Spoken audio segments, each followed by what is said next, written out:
Bem-vindos ao JKCast, o podcast de economia, finanças e investimentos, com José Cobori. Sejam todos muito bem-vindos a mais um episódio do JKCast. Perguntas em áudio e texto para o WhatsApp 981170005. Sem mais delongas, como sempre, vamos à primeira pergunta. Bom dia, José Cobori.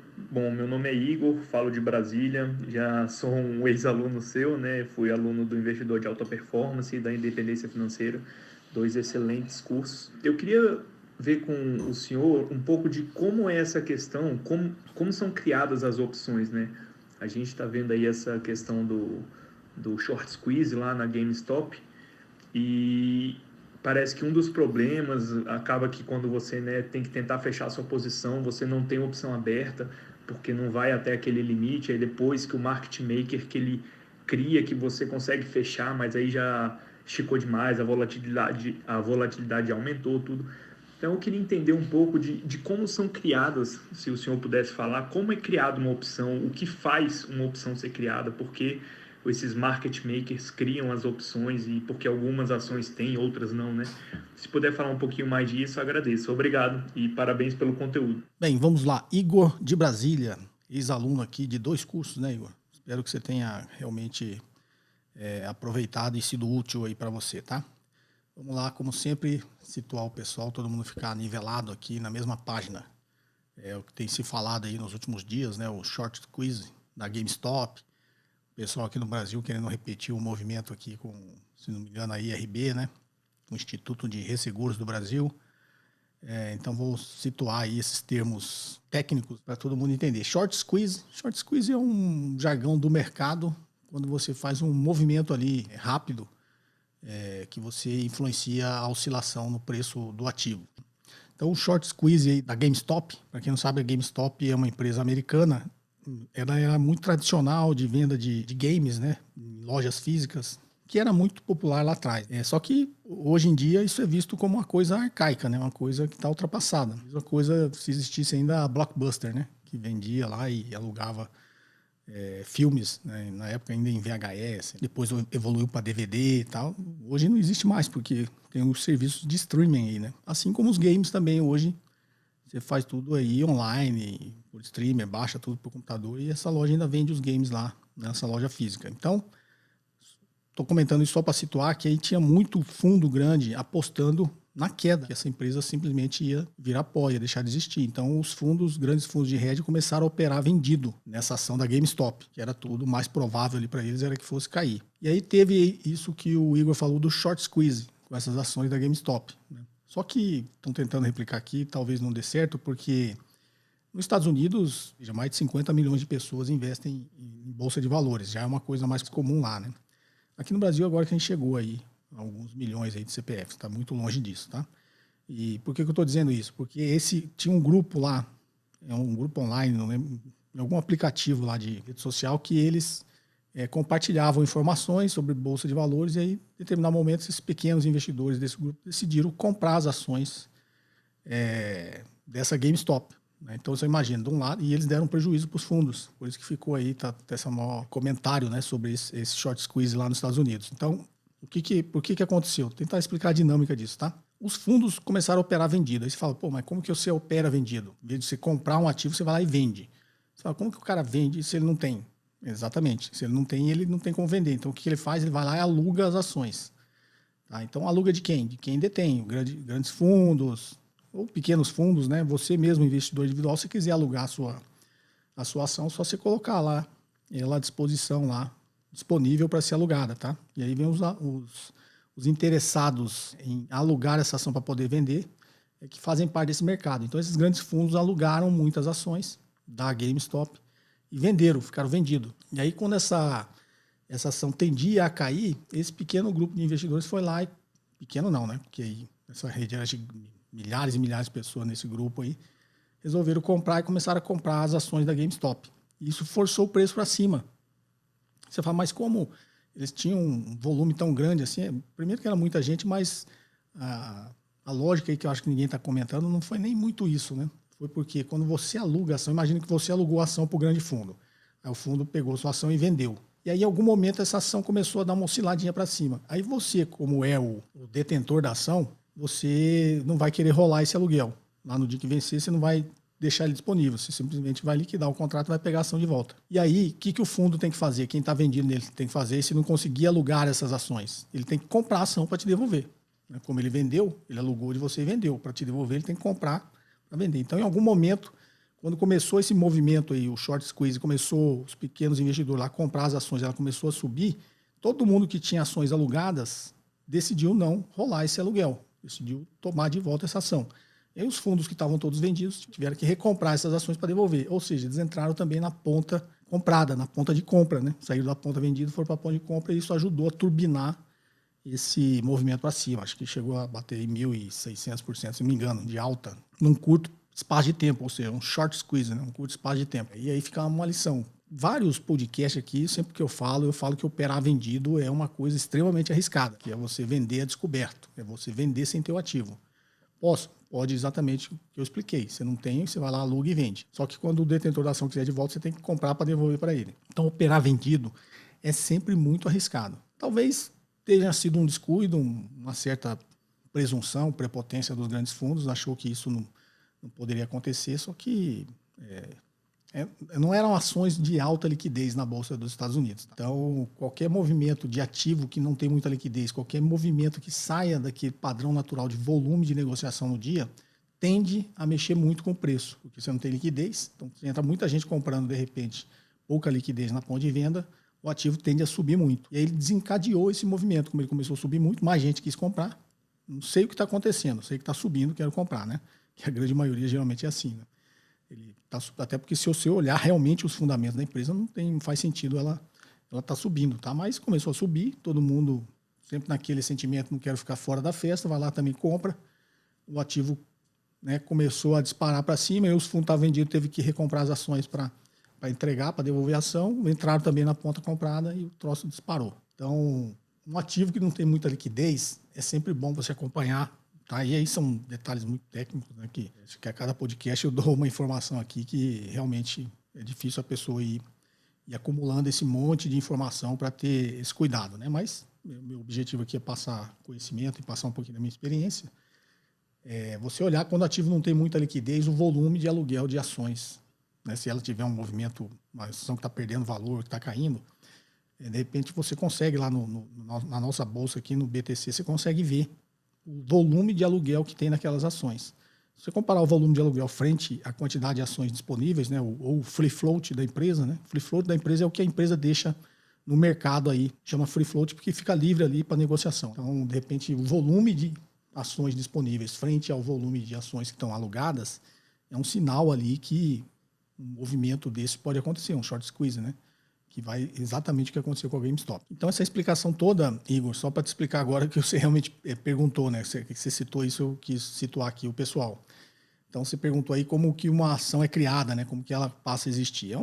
Acho que eu já expliquei, tem um vídeo no meu canal que eu explico também. Pode parecer estranho, mas ela é criada do nada, tá? A mesma coisa, isso aconteceu, pode ter acontecido aí, porque para você vender uma opção é a mesma coisa que você vender a descoberta. Você tem que ter ação. Você está vendendo uma opção de compra de alguma coisa. Então, imagina lá, que eu sempre dou o exemplo do mercado imobiliário. Se você vai cobrar por alguém um sinal para comprar um apartamento, você tem que ter um apartamento para vender. Não é isso? Opções é exatamente isso. Você está cobrando um sinal ali de uma ação que você quer vender, né? E a pessoa seria o prêmio da opção, né? Então, para eu vender uma opção de compra, eu preciso ter o ativo. Então, muita gente também não tinha um ativo, queria vender a opção de compra, foi lá e alugou a ação também para vender, fez o mesmo movimento. Aí você fala, como que a opção é criada? Exatamente, o passo a passo é o seguinte: a Bolsa autoriza as séries lá, que ela pode, é meio arbitrário, se o mercado achar que o mercado vai comprar a série com exercício X reais, ela vai lá e só autoriza a série, que é aquele código, né? Se for de Petrobras, Petro, G, Petro, né? F, que é sempre da opção, tá? Porque aí o alfabeto segue ali, janeiro, fevereiro, né? A, B, C, D. Não convém aqui entrar nesse detalhe, só para explicar. Aí a Bolsa simplesmente autoriza no sistema ali essas séries. Petro D45, Petro D, sempre o preço de exercício. Só está autorizado lá. O que a Bolsa está dizendo? Se você quiser lançar uma opção com esse preço de exercício, você pode lançar, você só precisa ter ação. Então, o que o mercado faz? você compra, que aí são operações estruturadas, eu já expliquei aqui, uma operação que chama operação de financiamento, você compra uma ação e vende a opção. No momento que você comprou a ação e lançou, quem vende a opção está lançando uma opção. Então, quando você lança a opção, ela passa a existir. Até aquele momento que você lançou, não existia. Aí você lançou, você simplesmente pôs lá para vender. Petro D45, você lançou essa opção. Alguém comprou, você lançou, ela já existe. Né? Alguém vai comprar. Ou não, tá? Depende da liquidez. Então, o que acontece é exatamente isso, Igor. A opção é criada por quem detém o ativo e lança essa opção. Então, você lançou, você está vendido. Você tem uma obrigação agora e quem comprou tem um direito. Essa dinâmica também já expliquei aqui. Mas só para responder diretamente o que você perguntou, como uma opção é criada? Quem lança a opção está criando uma opção. Está criando uma opção de compra. Tá? Imagine, de novo, o exemplo do mercado imobiliário. Não existe nenhum contrato de sinal de compra de imóvel, concorda? Aí você tem lá o seu apartamento, você quer vender, mas o cara lá não quer assumir o compromisso agora, mas quer garantir ali o direito dele comprar esse seu apartamento. O que é comum no mercado imobiliário? Você vai lá, faz um contrato com ele, ele dá um sinal, ele paga um sinal. Sei lá, o seu apartamento custa 1 milhão, ele dá lá um sinalzinho de 10 mil. O que é o sinal? Se o cara não exerceu o direito dele no dia de comprar, esse 10 mil é seu, que lançou, digamos, essa opção de compra do imóvel. Então, essa opção de compra do imóvel passou a existir quando você quis negociar, né? Quando você quis vender a opção de alguém comprar o seu apartamento. Mesma coisa no mercado de ações. Você tem o ativo, você tem a ação da Petrobras. Você vai lá e lança uma opção. A partir do momento que alguém, você lançou, deu essa opção para alguém comprar, né, o direito de comprar a sua ação daqui a um mês, ou lá no dia do vencimento do contrato de opção, ela foi criada. É simples assim. Pode parecer estranho, mas é simples assim. Espero não ter complicado demais a pergunta, Igor. Vamos à próxima? Olá, professor José Cobori. Meu nome é Rony, falo aqui da cidade de Taboão da Serra, São Paulo. Eu agradeço aí se poder selecionar minha pergunta, que seria: como que eu faço para melhor utilizar as reuniões de divulgação de resultados das empresas, as conferências com investidores? Como que a gente poderia utilizar isso a nosso favor para entender melhor o negócio? Obrigado e parabéns pelo conteúdo. Vamos lá, Rony de Taboão da Serra. Isso é uma dúvida de todo investidor, principalmente iniciante, né, Rony? Como você aproveitar, né, aquele evento que a empresa disponibiliza quando ela divulga os seus resultados, né, faz aquela conferência lá com os analistas. É uma oportunidade que a empresa está te dando de fazer algumas perguntas, tirar algumas dúvidas, até sobre o próprio negócio, projeção da empresa, algum projeto que ela está investindo. Tirar qualquer dúvida. Você é sócio da empresa, você tem esse direito. E por isso as empresas fazem esses eventos. E aí a pessoa fala, como que eu posso aproveitar essa reunião? Em vez de eu ficar só escutando e tirar. Bom, primeiro você tem que conhecer a empresa e agir como sócio mesmo. Eu sou o sócio desse negócio, quero tirar dúvidas. E aí suas dúvidas, obviamente, vão ser sobre o negócio. Então você tem que conhecer bem ele. Eu sempre dou o exemplo da padaria, você está lá, você é sócio do seu cunhado na padaria. Sei lá, de tempos em tempos, se você é um investidor consciente e quer preservar o seu patrimônio, você vai acompanhar o seu investimento lá com o seu cunhado. Então, de tempos em tempos, você vai lá, sei lá, uma vez por mês, uma vez a cada 15 anos, você vai lá ver o negócio, como é que tá, vai chamar o seu cunhado, e aí, como é que tá o movimento? Né? Vendeu mais pão, não vendeu, que a crise econômica afetou, né? Abriu algum concorrente aqui, você vai lá tirar as dúvidas sobre a padaria, que você é sócio. Sei lá, ele está comprando um novo forno, você vai lá querer saber por que ele está comprando, se tem demanda para aquilo, tudo isso. Ou se ele pensa em comprar, você vai querer questionar por que ele pensa em comprar, por que o projeto de investimento dele é esse. Então, a mesma situação você tem que ter com uma empresa de capital aberto. As pessoas às vezes confundem, acham que não é a mesma coisa. É a mesma coisa, tá? Você ser sócio da padaria e ser sócio da Ambev. É óbvio, só que a Ambev é muito maior, está lá na Bolsa de Valores, é uma empresa de capital aberto e tem muitos acionistas. Mas o seu comportamento tem que ser o mesmo, como sócio da empresa. Então, às vezes, a dúvida é essa, né? Será que eu posso perguntar? Não, você tem a obrigação de perguntar se você quer preservar o seu patrimônio. Então, esses eventos que a empresa faz, você tem que utilizá-los para tirar as suas dúvidas e geralmente aquelas dúvidas que não estão no relatório da empresa, não está no relatório dos analistas, não está no relatório de administração da empresa. É uma curiosidade que você tem, que você vai, como é que vai atingir esse resultado que ele está dizendo que vai atingir.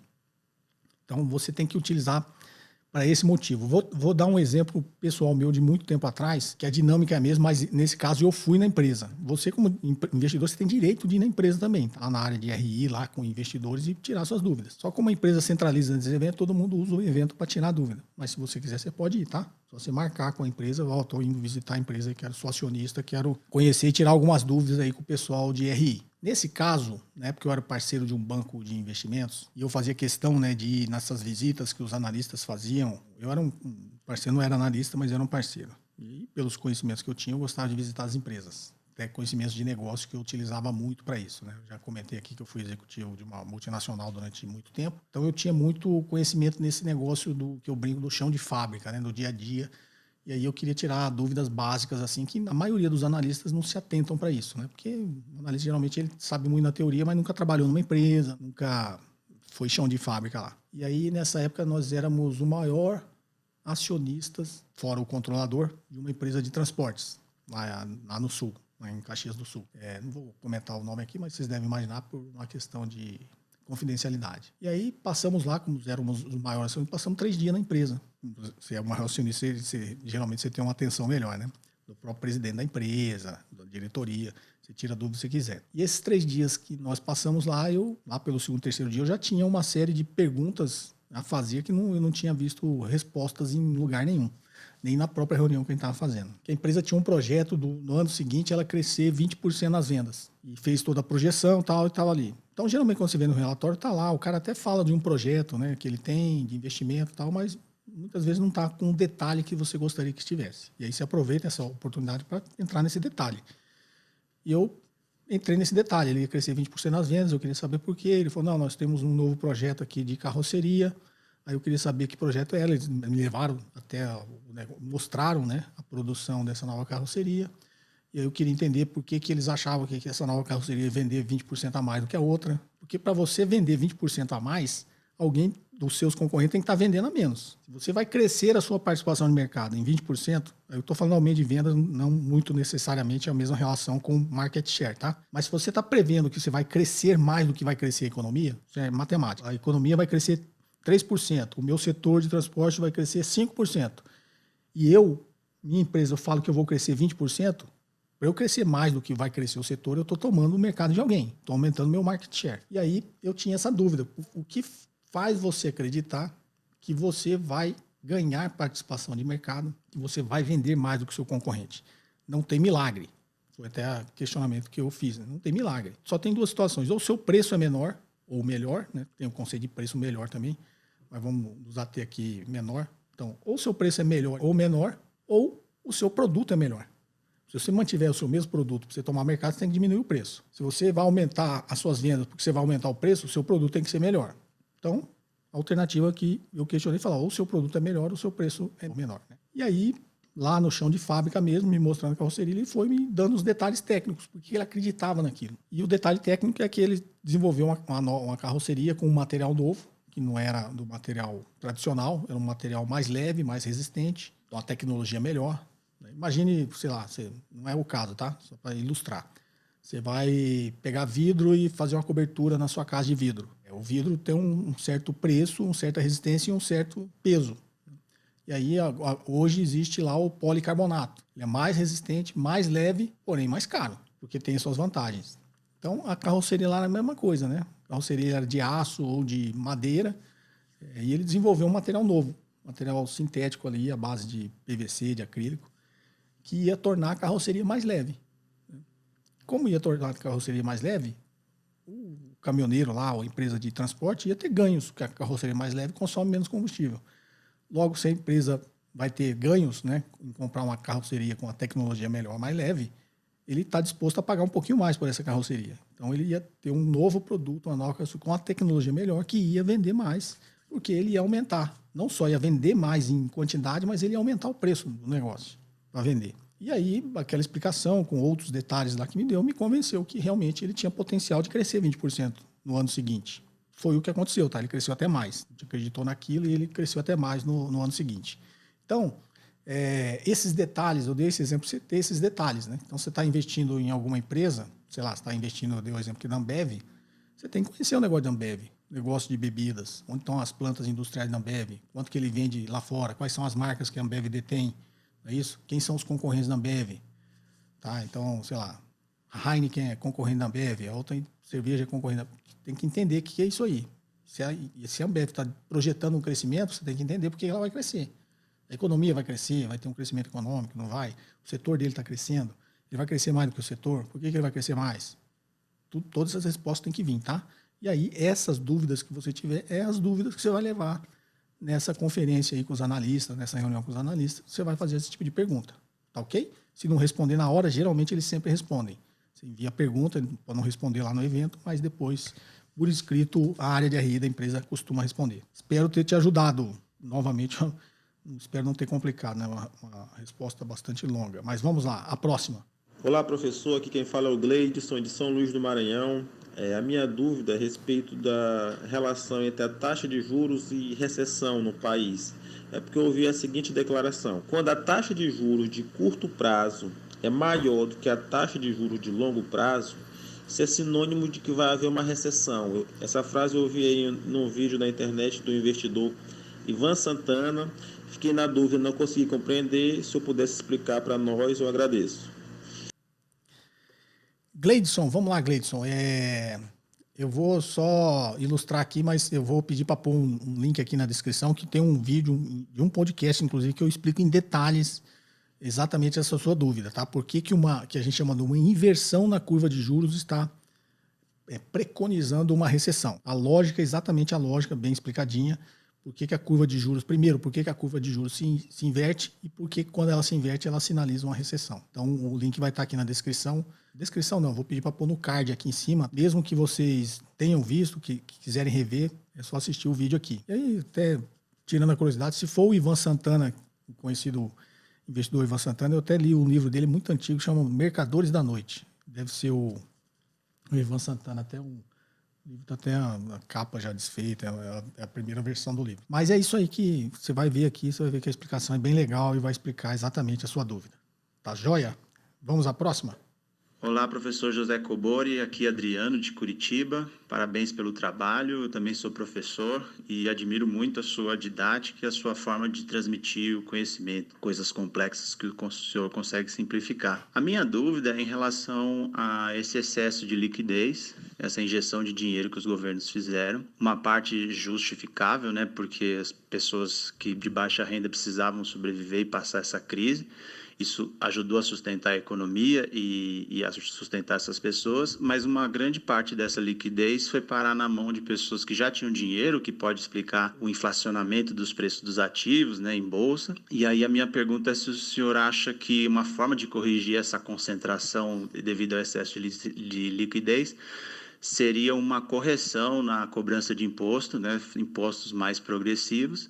E nessa mesma linha eu queria saber qual a opinião do senhor em relação ao auxílio emergencial permanente. Muito obrigado. Tchau, tchau. Bem, Adriano de Curitiba, mas esse é um assunto que demanda bastante tempo e, digamos assim, mexe um pouquinho com ideologia política e econômica e é bastante polêmico, mas não vou me furtar aqui da minha opinião. Você falou muito de concentração de renda, teve um podcast aqui que eu até falei sobre o auxílio emergencial e por que esses eventos eles acabam concentrando renda. O raciocínio que eu dei foi muito simples, 60 milhões de pessoas recebendo R$600 cada uma. Esses R$600, muito provavelmente, na sua grande maioria, muito próximo da totalidade, foi consumido, né? A pessoa, imagina, a pessoa que está lá sem emprego, sem renda, recebe R$600. Ela não vai investir R$600, concorda? Nenhuma parte disso. Aqueles R$600, malemar vai fazer frente ali às suas necessidades básicas, né? De alimentação, esse tipo de coisa. Então, esses R$600 que foi para cada um dessas mais de 60 milhões de pessoas, elas foram para o consumo. Ou seja, essas pessoas não acumularam riqueza. Concorda? Elas gastaram os 600, não acumulou riqueza nenhuma. Só que esse dinheiro está na economia, né? Foi lá para o dono do mercado. O dono do mercado apurou lá um certo lucro, uma parte do lucro ele investiu, então para ele acumulou um pouquinho de riqueza. Aí ele comprou lá do fornecedor de arroz, o frigorífico de carne. Esse pessoal aí também teve a sua margem de lucro lá, também acabou acumulando um pouquinho de riqueza. Então, é o tipo de coisa que é um evento concentrador de renda. Na realidade, tudo na economia tende a concentrar renda. São vários estudos, até é um pouco complicado, mas eu vou explicar.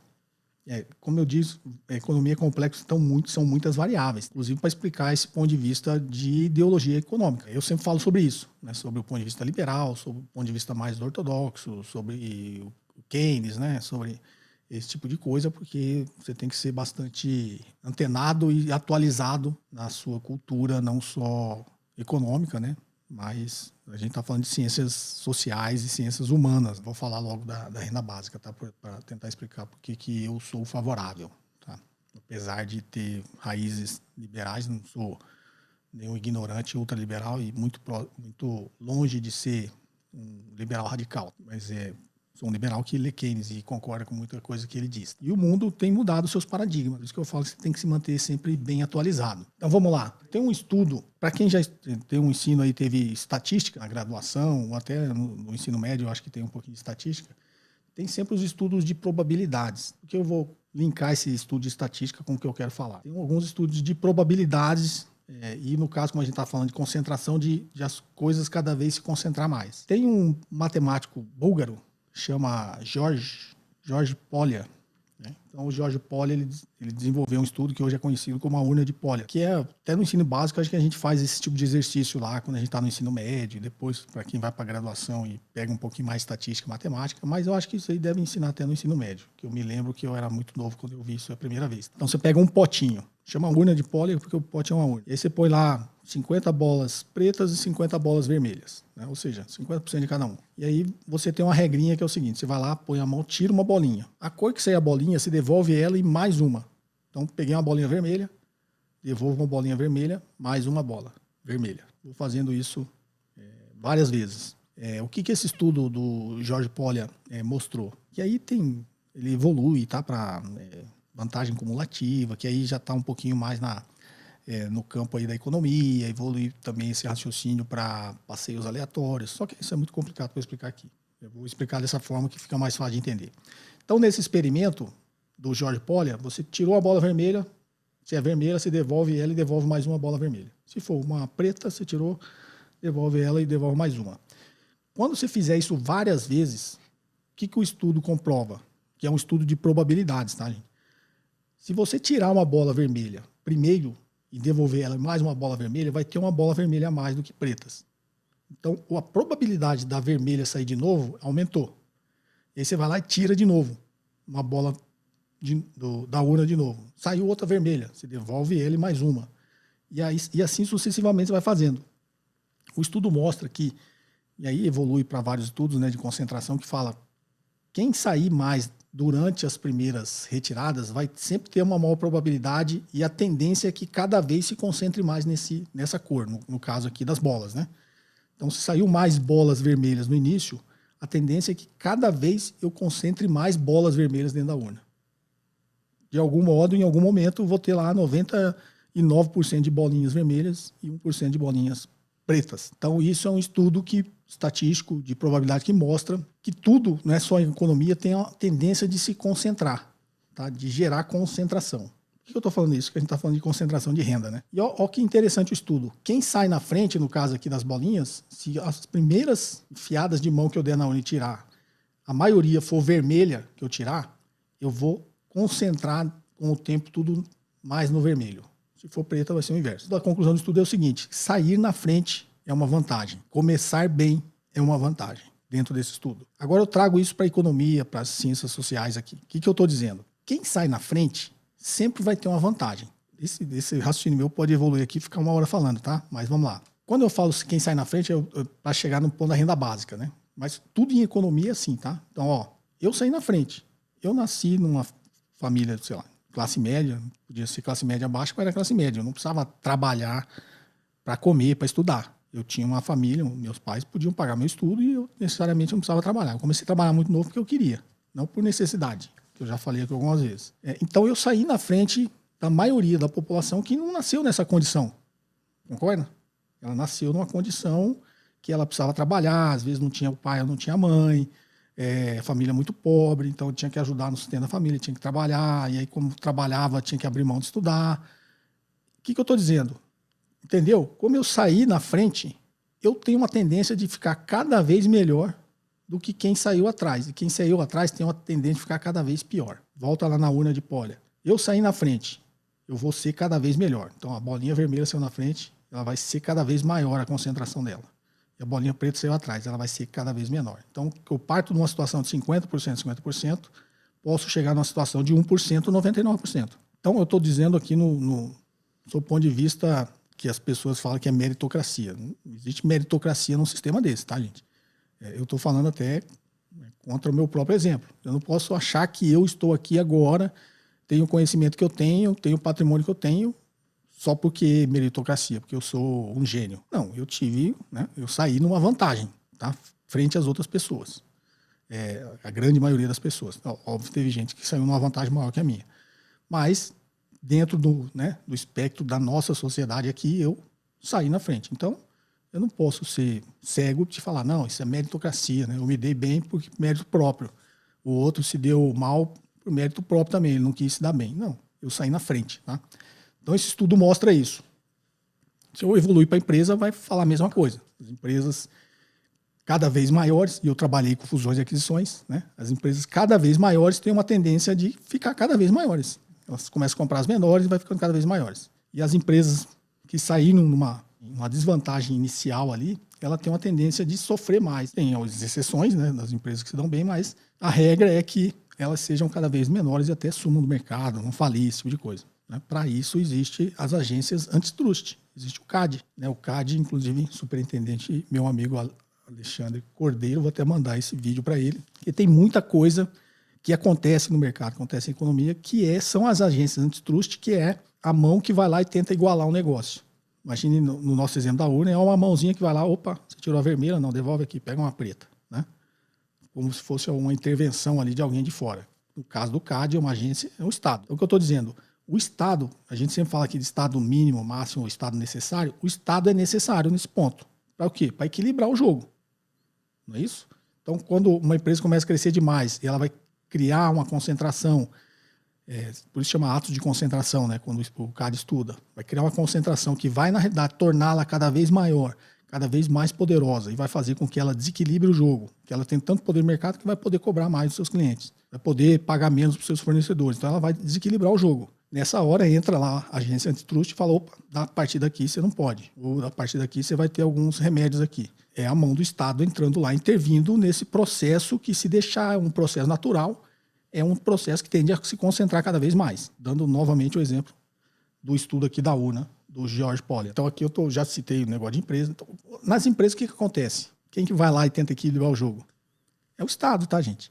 Então a gente tem o ícone, né, dos Estados Unidos, os americanos, né, são exemplo de economia capitalista, disso aqui, mas quase todas as tecnologias que tem lá, gente, foi criado com dinheiro público, a NASA. E geralmente as guerras e os investimentos do Estado em algum tipo de tecnologia cria essa vantagem. E aí eu entro naquilo que eu falei antes, na vantagem cumulativa, que é o dilema lá da habilidade, tá? Que é outro assunto que aqui não vou entrar aqui para não complicar, mas são os investimentos do Estado em guerra que desenvolvem tecnologias, dinheiro público. No caso da NASA já surgiram várias tecnologias e várias empresas, dinheiro público. Né? Na época da Guerra Fria, aquela corrida espacial, os Estados Unidos querendo ficar na frente da Rússia, os países cada vez injetavam mais dinheiro no negócio. Todos os bilhões e bilhões que foram injetados na NASA criaram tecnologias, né, que hoje são empresas, tá? Que é o que a gente chama em fusões e aquisições de spin-off. Né? Criaram lá várias outras tecnologias que foram criando outros negócios. Por que isso foi possível? Dinheiro do Estado. Tá? Estou, na realidade, complicando. Várias economias que eu estou dizendo aqui da concentração de empresas. Né? Empresas tendem a ficar cada vez maiores e dominar cada vez mais o mercado. A menos que vá o Estado lá e tente equilibrar o jogo. Se for a nível global, o que o Estado vai fazer para equilibrar o jogo? Cada país, o seu Estado, no caso aqui o Estado brasileiro, vai tentar equilibrar o jogo para a minha empresa ser competitiva lá fora. Para a empresa gigante lá não engolir a minha. Tá? Um belo exemplo disso é a Embraer. Né? Você pegar hoje, o Brasil não tem muita... A política industrial do Brasil é péssima, né?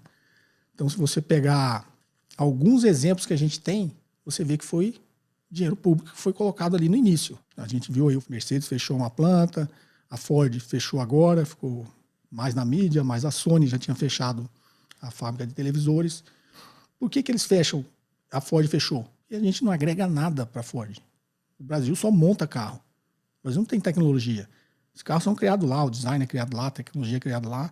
Ele manda aqui só para a gente montar. Ou seja, nós somos mão de obra. A gente só monta. Então, chegou um determinado momento, ele olhou e falou, opa, eu tenho alternativa aqui, tem que fechar uma fábrica. Né? Brasil, Argentina, Uruguai. Vou fechar no Brasil. Para ele, tanto faz.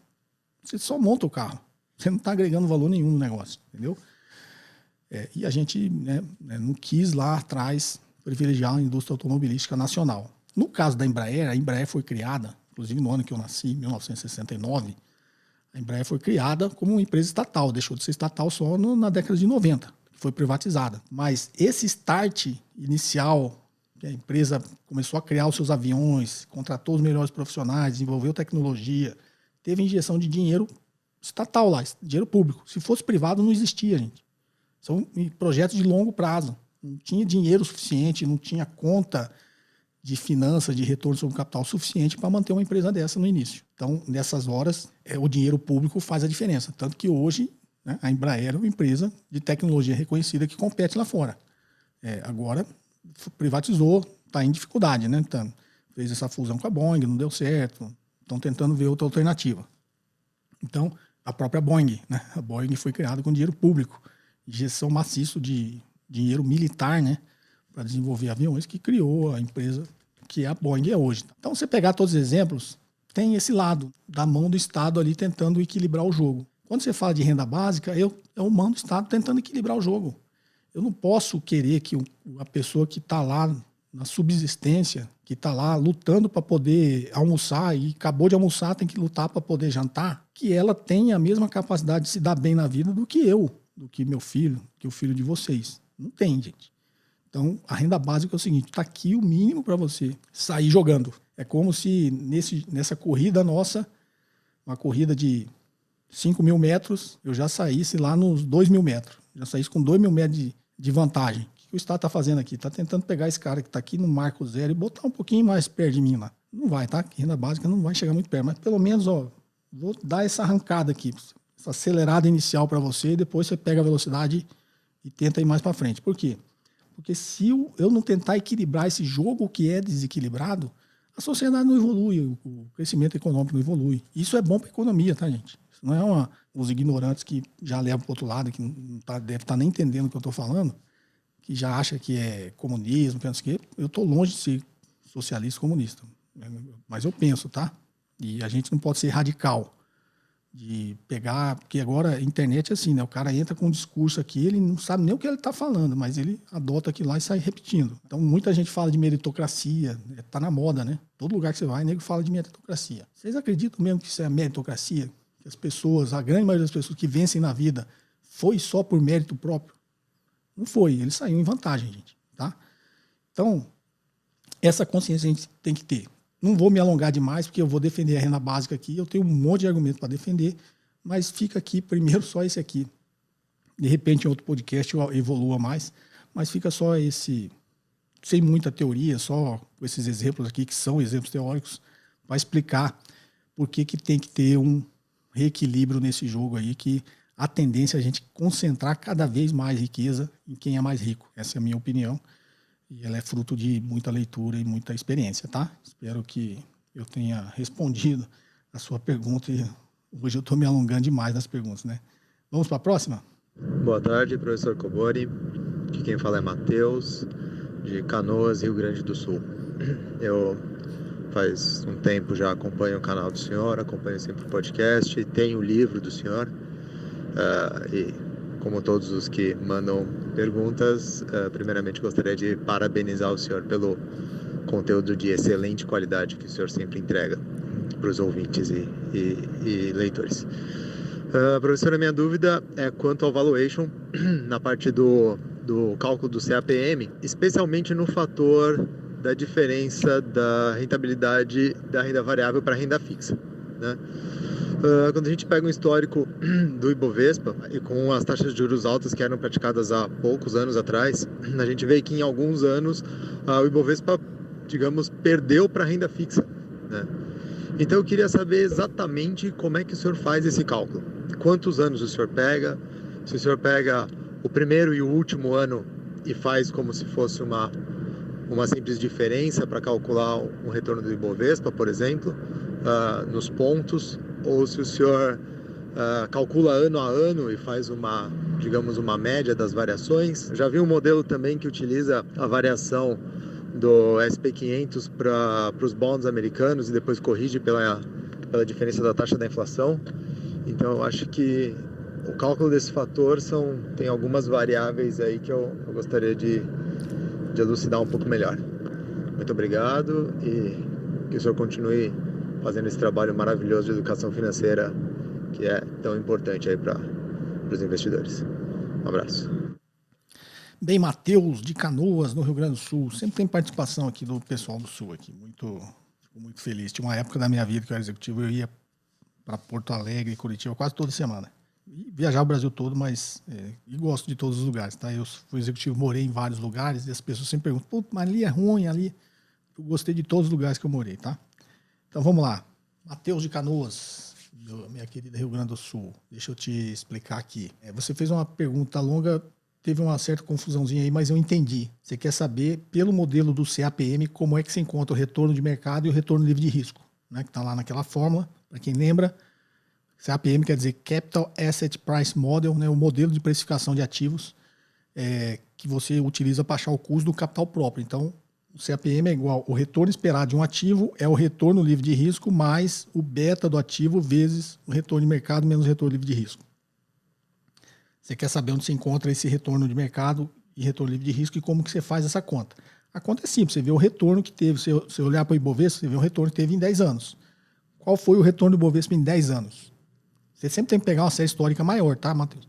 Então, qual foi o retorno do Ibovespa em 10 anos? Foi 50%. Legal. Qual foi o retorno da taxa livre de risco, que é a taxa Selic, né? Em 10 anos. Aí você vai comparar e achar esse prêmio do mercado. E aí você perguntou como que eu faço. Eu costumo faço o custo de capital, como é o que você já respondeu nessa parte da pergunta, faço o custo de capital em dólar. Então o que eu faço? Eu pego todas as informações do mercado americano. Por que eu faço isso? Porque nós ainda não temos uma série histórica tão grande que seja confiável. A gente teria que considerar, teoricamente, a nossa série histórica depois do Plano Real. Então, do ponto de vista econômico, é muito recente. E aí, no meio desse intervalo, teve várias crises, né, que geraram aí distorções quando eu olho na média disso aí. Não tem o negócio da média que o Taleb fala muito disso, o Benoît Mandelbrot fala muito disso. Se você pegar uma observação que seja muito discrepante, né, da média do resto, ele vai distorcer a média. A gente costuma dizer que o Taleb fala o mundo do médio cristão e do extremistão. Né? Você pega a altura média da sua cidade, de Canoas, ela está muito próxima da real, concorda? Não vai chegar um cara de 50 metros e vai distorcer a média, não vai. As pessoas vão estar sempre oscilando ali, ou seja, o Taleb fala que não está no mundo do extremistão. Você pega a altura das pessoas, é o mundo do mediocristão.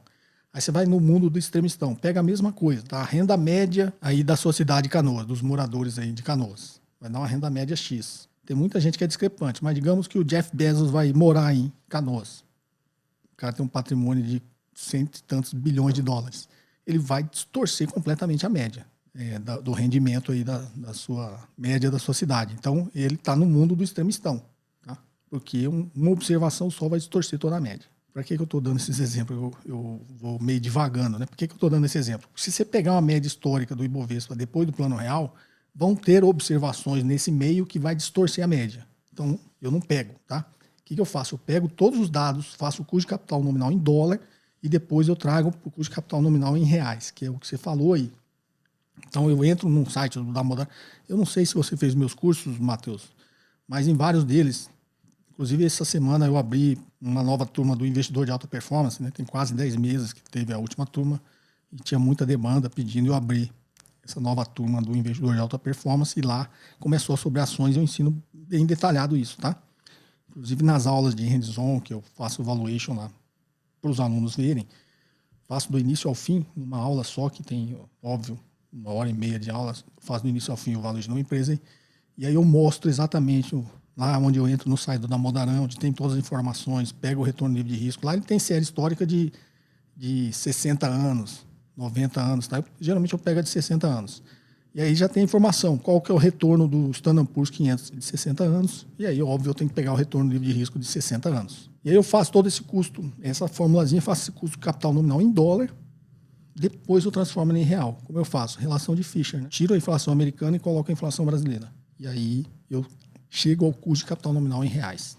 Essa é a minha forma de fazer, tá, Matheus? Espero novamente ter respondido. Vamos à próxima? Bom dia. Pergunta para o professor José Cobori. Vamos lá. Ailon Miranda, de Brasília. Com certeza não ficaria interessante ler todo esse texto, mas vou mandar, pois talvez haja uma forma de resumir para responder. E acho que ficaria melhor em texto do que em áudio.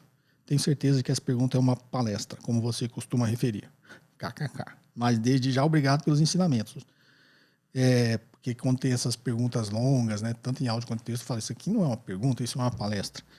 Mas o pessoal selecionou a sua, Ayla, porque é um assunto bem interessante, tá? Mas realmente é uma palestra. Na próxima vez, você tenta dar uma resumida. Vou ler rápido aqui para não tomar muito tempo. Olá, sou pequeno investidor. Vou contar meu caso que provavelmente se assemelha ao de vários outros. Tenho salário entre 2.000 e 3.000 e capacidade de aporte mensal entre 250 e 750 reais. Acompanhando os debates dos episódios anteriores, vi que o senhor aconselha saber bastante, se não tudo, sobre a empresa antes de investir nela. Tenho aproximadamente 10 empresas na carteira e até sei responder algumas perguntas sobre alguma empresa. Para quem a empresa vende, como ela ganha dinheiro, qual é o principal produto, serviço, etc. Com certeza não sei responder todas as perguntas para todas as empresas. Com o tempo acompanho determinada notícia e vou entendendo mais e mais sobre o negócio. Já parei de saber mais sobre determinadas empresas, mas provavelmente se me perguntassem hoje eu já esqueci. A dúvida é necessário ser um especialista e entender tudo sobre a empresa, visto que isso exige um bom tempo de estudo? Tempo que poderia ser dedicado a ter um emprego melhor e assim sua velocidade de acúmulo de patrimônio seria muito maior? Pergunto também, pois percebo que há certa desigualdade até nisso. Uma pessoa com patrimônio alto que vive de renda pode dedicar todo o seu tempo para entender um negócio antes de investir, sendo que o pequeno investidor pode ter formas melhores e mais produtivas para gastar seu tempo e aumentar sua renda, antes de ter todas as respostas sobre um negócio na ponta da língua, desde que a pessoa também se dedique a aumentar a sua renda, né? Bem, Ailon, de Brasília, na realidade essa está muito em linha do que eu respondi agora há pouco. Eu acabei me alongando demais nessa pergunta que eu respondi isso, mas a sua tem tudo a ver com isso que eu falei. Vou dar mais uma pincelada aqui, pelo que você está dizendo, tá, Ailon? Realmente foi uma palestra, mas vale a pena, né? Vamos lá. Você está dizendo que você, como pequeno investidor, ganha lá seus 2.000, 3.000, economiza entre alguma coisa de 700 reais, você vai ter sempre pouco dinheiro para investir e vai sempre precisar trabalhar para ter pouco dinheiro para investir. E logo você também, como você precisa trabalhar para investir, você tem menos tempo para aprender mais sobre investimentos, se dedicar mais à avaliação da empresa. E aí você tem uma tendência, e você falou que isso também é uma desigualdade. Você tem uma diferença para o cara que já é rico, não precisa trabalhar para investir, não precisa trabalhar para viver nem para investir, já tem muito dinheiro, já é rico, já tem investimento, já tem patrimônio, e vai ter muito mais tempo para estudar muito mais do que você, para entender muito mais de investimento que você e ter muito mais tempo para avaliar a empresa, e logo ele vai investir melhor que você. Basicamente, eu entendi, foi isso que você falou. Que tem tudo a ver exatamente com a resposta que eu dei agora há pouco, da concentração. Lembra lá da resposta da urna de Polya, do George Polya? Como esse cara que você está dizendo que tem desigualdade rico já saiu na frente, ele tem uma tendência de acumular cada vez mais riqueza do que você que saiu em desvantagem. E é uma verdade, né, o que você falou. Você precisa trabalhar, você vai ter menos tempo para estudar investimento e menos dinheiro. Ele já saiu na frente, já é rico, sei lá, já nasceu rico, já tem investimentos, já não precisou trabalhar desde novo, sempre estudou nas melhores escolas, a família ele podia dar o luxo de não trabalhar e fez MBA, foi para Harvard, o cara já tem toda uma bagagem acumulada, inclusive atualmente ele tem mais tempo que você para continuar estudando, continuar avaliando a empresa e continuar investindo melhor. Então esse cara vai concentrar cada vez mais riqueza do que você. Então, de novo, né? Por isso que é interessante a gente falar sobre esse assunto, que aí ajudou a responder a sua. Então, nesse processo aqui, nessa urna de Polya, nossa aqui, entre você e o cara que está em vantagem de você, como ele saiu na frente, ele é a bolinha, sei lá, vermelha lá que saiu na frente, ele vai acumular e concentrar cada vez mais riqueza e você vai ficar cada vez mais para trás, em comparação a ele e os outros caras mais ricos, tá? Então, essa regrinha aí, voltando lá na renda básica, que a gente tem que tentar reequilibrar essas desigualdades. Tá? Se fosse no caso aqui, sei lá, imagine que o seu exemplo você não deu esse. Você é o cara lá, que eu dei para dar o exemplo da renda básica, né? Você é o cara lá que, inclusive, não tem emprego, não tem nem o que comer, precisa ir no semáforo vender balinha para poder comer, para poder almoçar. E aí, à tarde, depois do almoço, você tem que tentar vender balinha para poder jantar. E você nunca vai nem pensar em economizar. Você está pensando em sobreviver e muito menos pensar em estudar. Você não tem esse luxo de estudar. Então eu tenho que ir lá, o Estado tem que ir lá. E o Estado, quando a gente fala Estado, Estado é um ser abstrato. O Estado somos nós. Somos nós que elegemos as pessoas para cuidar da gente. Então, quando fala Estado, cara, o Estado como se fosse um demônio. Não, o Estado somos nós. Se ele é ruim, a culpa é nossa. É só aprender a votar melhor. Então, e aí, novamente, para quem não tem condições, não vai votar melhor. Então, a tendência, até nisso, ó, o exemplo de novo, né?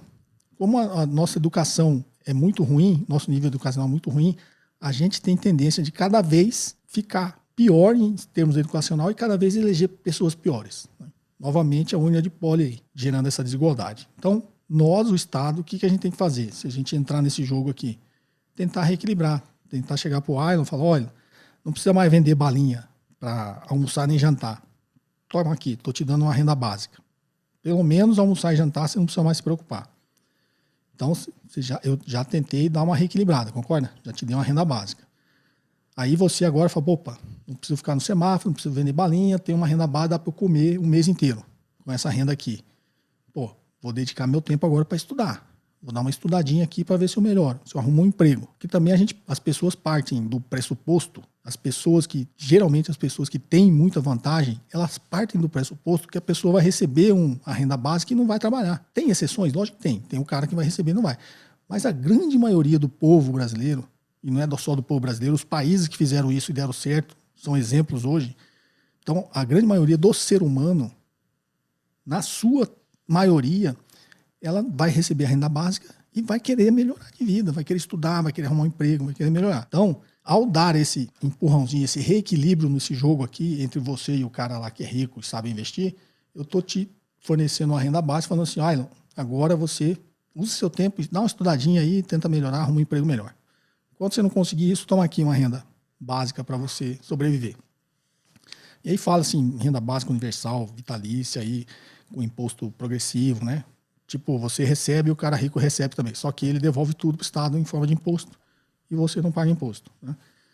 Seria mais ou menos isso que, no final das contas, a gente tem que mexer nessa forma da gente parar de tributar consumo e produção e passar a tributar renda e patrimônio. Porque quando eu tributo consumo e produção, eu estou desequilibrando o jogo, não estou equilibrando. Tá? Por quê? Porque se eu cobrar imposto sobre consumo, sempre dando exemplo simples, tá? Você vai lá comprar arroz. Você consome 10 quilos de arroz por mês, você e sua família. Eu também consumo 10 quilos de arroz, eu e minha família. Digamos que a carga tributária do arroz, no total ali, em cascata, vai chegar a 30%.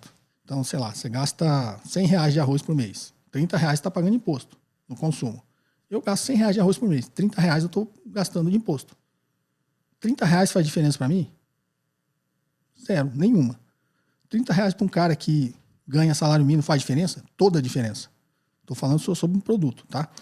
Então, quando eu tributo consumo, eu estou também desequilibrando o jogo. Eu estou penalizando muito mais as pessoas de classes mais baixas, que ganham menos. Então, a gente tem que parar de tributar consumo, porque o tributo de consumo é desigual. Eu estou prejudicando quem tem menos. E parar de tributar a produção, porque quando eu tributo produção de empresa, eu estou ajudando a empresa a não gerar mais emprego.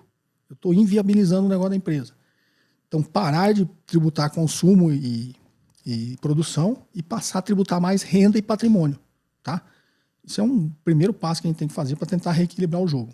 Então, na verdade, eu estou me alongando demais, né? Eu comecei lá com a urna de poli e estou evoluindo, como eu disse para vocês, isso se encaixa em todos os assuntos. Então, só para explicar, Ailon, que realmente tem muita desigualdade. Você, como investidor pequeno, tem exceções da pessoa que vai realmente fica milionária, mas a tendência, né? A probabilidade, lembra lá da urna de poli? A probabilidade é que o rico fique cada vez mais rico e o pobre fica cada vez mais pobre. Sob o ponto de vista do investimento também, tá? Então, eu espero pelo menos estar colaborando, né, com o meu podcast aqui, colaborando com conhecimentos para tentar reequilibrar esse jogo também, para que todo mundo tenha acesso a esse conteúdo aqui e possa evoluir, né, o seu patrimônio aí através de bons investimentos e investimentos conscientes. Tá ok? Espero ter ajudado vocês. Esse episódio ficou longo um pouquinho, eu não consegui responder todas as perguntas, prometo que eu vou ver aqui se alguma eu respondo em outro podcast, tá? Agradeço a participação de todos vocês. Novamente peço desculpa se eu divaguei demais, mas tem assuntos que eles são mais empolgantes, principalmente quando a gente está falando do nosso lado humano, né? Enquanto componente de uma sociedade, de uma comunidade. Então, espero ter ajudado, espero que vocês tenham gostado. Perguntas em áudio e texto para o WhatsApp 981170005. Um forte abraço e até o próximo episódio. Você ouviu mais um episódio de JK Cast, o podcast de economia, finanças e investimentos com José Cobori.